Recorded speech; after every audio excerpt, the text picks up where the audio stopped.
Siklus nitrogen adalah suatu proses konversi senyawa yang mengandung unsur nitrogen menjadi berbagai macam bentuk kimiawi yang lain.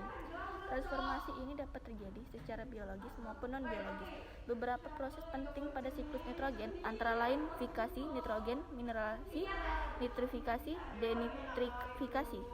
Walaupun terdapat sangat banyak molekul nitrogen di dalam atmosfer, nitrogen dalam bentuk gas tidak reaktif. Hanya beberapa organisme yang mampu untuk mengkonversinya menjadi senyawa organik dengan proses yang disebut fikasi nitrogen. Fikasi nitrogen yang lain terjadi karena proses geofisika, seperti terjadinya kilat. Kilat memiliki peran yang sangat penting dalam kehidupan. Tanpanya tidak akan ada bentuk kehidupan di bumi. Walaupun demikian, sedikit sekali makhluk hidup yang dapat menyerap senyawa nitrogen yang terbentuk dari alam tersebut. Hampir seluruh makhluk hidup mendapatkan senyawa nitrogen dari makhluk hidup yang lain.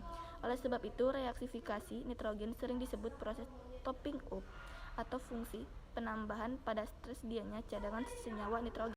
Sekitar setengah dari 20 jenis asam amino yang ditemukan pada protein merupakan asam amino esensial bagi vertebrata.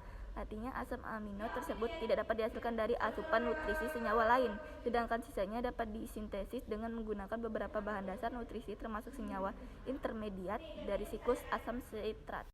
Asam amino esensial disintesis oleh organisme invertebrata, biasanya organisme yang mempunyai lintasan metabolisme yang panjang dan membutuhkan energi aktivitas lebih tinggi yang telah punah dalam perjalanan evolusi makhluk vertebrata. Nukleotida yang diperlukan dalam sintesis RNA maupun DNA dapat dihasilkan melalui lintasan metabolisme, sehingga istilah nukleotida esensial kurang tepat. Kandungan nitrogen pada purina dan pirimidina yang didapat dari asam amino, glutamina, asam aspartat, dan glisina. Layaknya kandungan karbon dalam ribosa dan deoksiribosa yang dapat dari glukosa.